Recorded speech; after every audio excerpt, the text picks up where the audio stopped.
Welcome to Ryan's Leadership Lessons podcast. I'm your host, Ryan Stemen, and I'm here to talk about how leaders don't let failure define them. I had a newsletter that I published back in July, and I'm just now getting around to recording this in September. And I wanted to talk through this newsletter. And it was a shorter newsletter, but I think it had a lot of impact on how so many leaders that have come before us, so many iconic leaders that have come before us, how they failed. And they didn't let that failure define them as leaders. And even myself included, I've failed numerous times. I've made numerous mistakes in my career. And I could have just stopped right there and just said, all right, I got to do something different, or I don't want to do this type of work anymore. And instead, a lot of leaders who have made mistakes, who have failed, push through those failures and keep going. And I wanted to kind of cover this a bit in detail from the newsletter. And I started about, talking about how Steve Jobs was fired from Apple. Oprah was fired as a newspaper reporter. Walt Disney was fired from his job as a cartoonist for the Kansas City Star. Bill Belichick was fired from the Cleveland Browns. He was recently fired from the Patriots. And you think about all the Super Bowl rings that he's had. Michael Jordan was cut from his high school basketball team. J.K. Rowling was fired from her job as a secretary.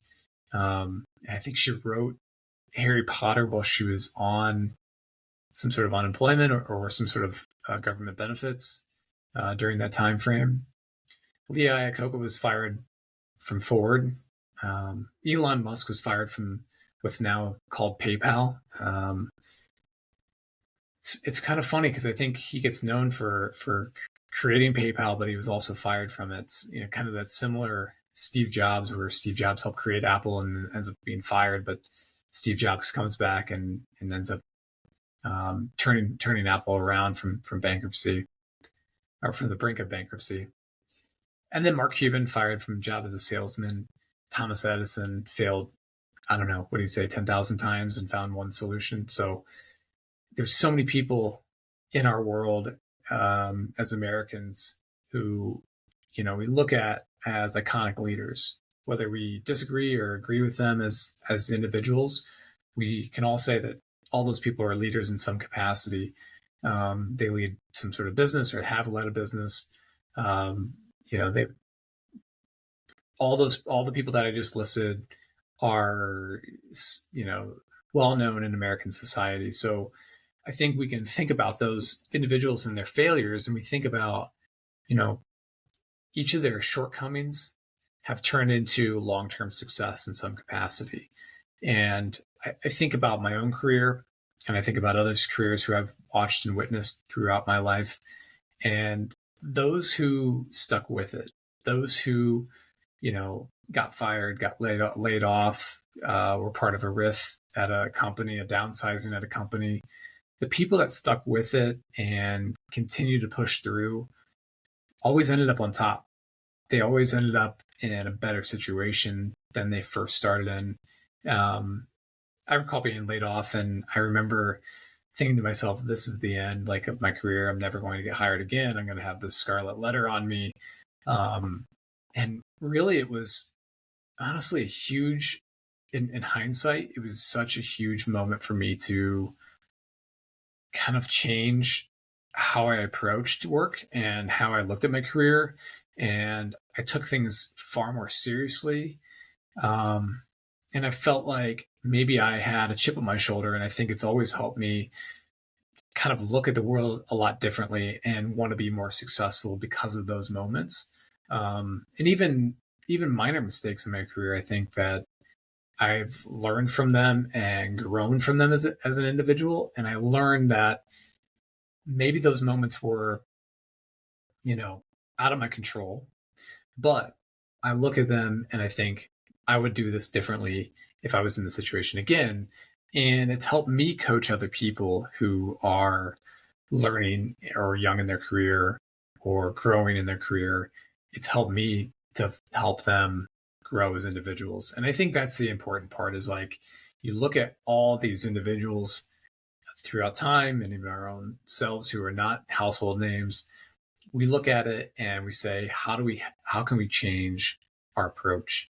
And a part of it's pivoting in our career, part of it's um, taking the broken pieces of our career and turn it into something of success. And I think about that with my own career so much that maybe I'm a good case study in failure, a good case study in mistakes, and how to turn those things around and turn them into a positive um, situation. And I think that there's a number of people, not just myself, but people that I've worked with who went through failures, went through layoffs, and have now really, risen through the ranks of organizations and have come out on top in their careers. And that's really, really unique to see. And I think that's super admirable. So as leaders, you're going to go through those things. You're going to go through downsizings at your company. You're going to go through times of challenge. You're going to see mistakes happen. You're going to see people that you like to work with get let go. And a big part of it is staying focused on what your true beliefs are, what your true goals are, having sort of a moral compass that keeps you going at the end of the day to move forward. And don't be afraid that, to do something and take a risk on something, thinking that I'm just going to fail and it's not going to end up well for me. I think you still have to have those risks. You still have to be measured in those risks, and your approach has to maybe be different. So maybe thinking about, if you're going to take a risk in your career, you're going to take a risk in a project.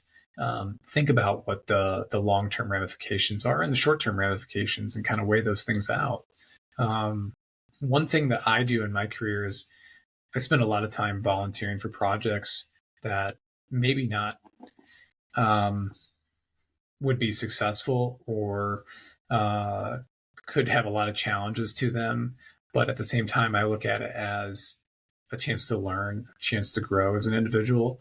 Others might see that as a risk. And so I've measured that as an opportunity to grow my own name within an organization, but also my own true knowledge of what's happening. So as a leader, think about those things. Think about where you can grow as a person.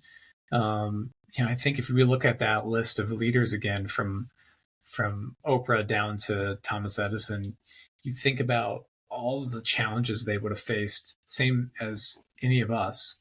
Being let go at a company, or being backstabbed when you're in charge of PayPal and you get fired, as Musk did, by people who are now friends with him. So it's kind of crazy how the world works. And so he could have thrown in the white towel and never tried anything ever again. Instead, he took the money from PayPal and invested it in SpaceX and Tesla and Solar City, and so took all that money and made a huge risk and a huge gamble on himself and what he thought would be successful. And so did Oprah. So she got fired as a reporter. She didn't stop being a reporter. She challenged the status quo and created her own brand, and her own cable television channel and her own magazine and everything else that she's created. And that's the incredible part, is like, she didn't stop. She learned from that mistake. She learned from that failure, and she grew as a person. And that's the biggest takeaway from this podcast and this newsletter for this week, is that you can learn and you can grow as an individual. And that's the great part about failure, is you have to be able to learn from it, and learn from your mistakes too. And you're human. You're going to make mistakes. It's just a part of life. There's two certainties, and we talk about them a lot. Change is one of them. Technological change is going to happen. That's a certainty. I think the other certainty that no one wants to talk about is mistakes. They're going to happen. So change and mistakes are going to happen along the way, and leaders are going to embrace those two things. And the mistakes part of it is a chance to learn and grow as an individual. And the change part, as we see technological advances, that's an opportunity for a leader to grow too, to learn something new, to challenge the status quo, to utilize AI to your advantage, to help others, to help a company grow, to help your team grow as individuals. So spend some time thinking about your career. Spend some time thinking about where you want to go as a leader.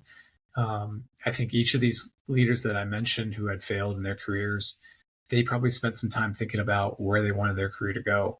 And I challenge you to do that as a leader. Think about where you want your career to go from here forward. We're in 2024. Where do you want to see your career go in 5 years, in 2029? Let's say 6 years, 2030. Where do you want your career to go? Do you want your kids to look up at you as a leader? Do you want your friends to look at you as a leader? Do you want your coworkers to see you as a leader?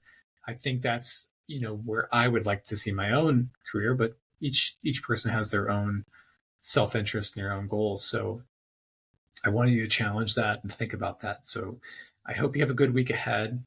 I wanted to thank you for being a subscriber and for listening to the podcast. I really appreciate it. This is Ryan's Leadership Lessons. I'm your host, Ryan Stemen, and I just want to say thank you for being a listener.